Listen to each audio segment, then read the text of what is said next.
Buenas tardes, mi nombre es Xiomara Martínez y voy a hablarles un poco de las hipótesis y también hablaré de las variables. Las hipótesis son supuestos que el investigador tiene sobre un determinado tema o un problema. Estas hipótesis sirven de guía al investigador en el proceso de la investigación.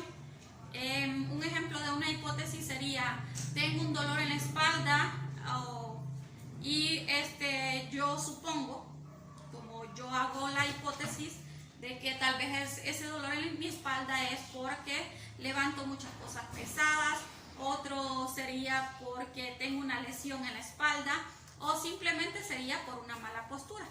Estas hipótesis están sujetas a ser comprobables. Entonces, a medida que va pasando el proceso de la investigación, estas hipótesis se van descartando o pues hay unas que son ciertas. Entonces, ahora les voy a hablar de algunas de las características que tienen estas hipótesis. Una de ellas es que deben de ser comprobables, deben de estar relacionadas con el tema, otras deben de responder a las preguntas que se dan en el problema, y deben de ser cuantificables, o sea, esto se refiere pues allá en el proceso cuantitativo, ¿verdad? Ahora, de los tipos de hipótesis, les diría que las hipótesis están las que son causal, que son las que se refieren a causa y efecto. Un ejemplo de estas sería: las plantas necesitan la luz solar para producir su alimento. Aquí podemos ver la causa y el efecto. También están los tipos de hipótesis descriptivas que señalan hechos de la población. Por ejemplo, los alumnos de una escuela consumen muchos alimentos chatarras. También está la correlacional, que se refiere a una posible relación entre dos o más variables. Por ejemplo, el rendimiento de los alumnos en un colegio depende de las estrategias que utiliza el maestro. Las variables son los elementos que encontramos en las hipótesis. Estas pueden ser medibles y también pueden ser comprobables. Las variables se dividen en tres tipos, que son univariable, bivariable y multivariable. Las univariables son aquellas que solo tienen una variable. Un ejemplo de ellos pueden ser las enfermedades respiratorias se contraen por el aire contaminado.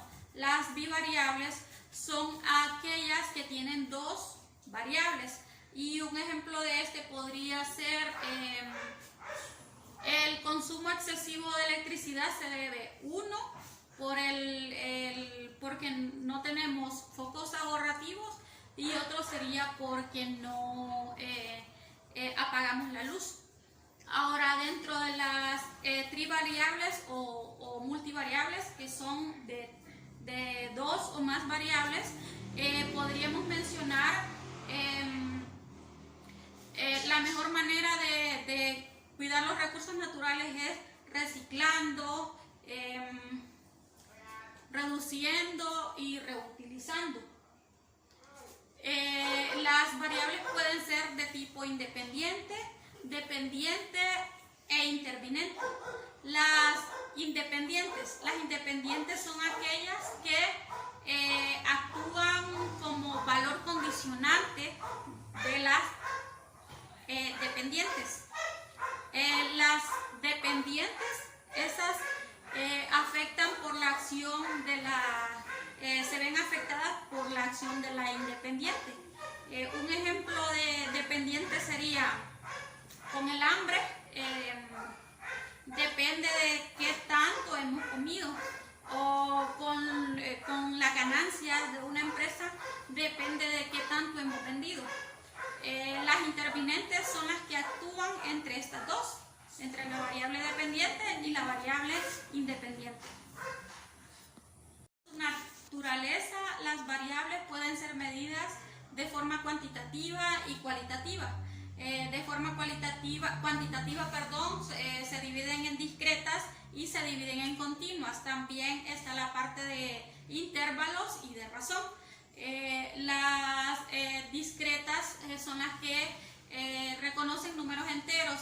Las continuas son las que reconocen resultados de fracciones como 1.5, 1.8, 2.3, etc. Las que son de intervalos son las que comprenden de una cantidad a otra cantidad en un intervalo. Las de razón son aquellas que se refieren como a en una escuela de cada 6 niñas hay 2 niños. Ahora, las variables cualitativas, estas no comprenden números, o sea, no comprenden cantidades, y estas se dan más que todo por escalas de medición, y esas escalas pueden ser nominal, ordinal, y las nominales pueden ser como por ejemplo por el sexo, masculino, femenino, si está casado o no está casado. También las ordinales, que son aquellas que van en orden, como por ejemplo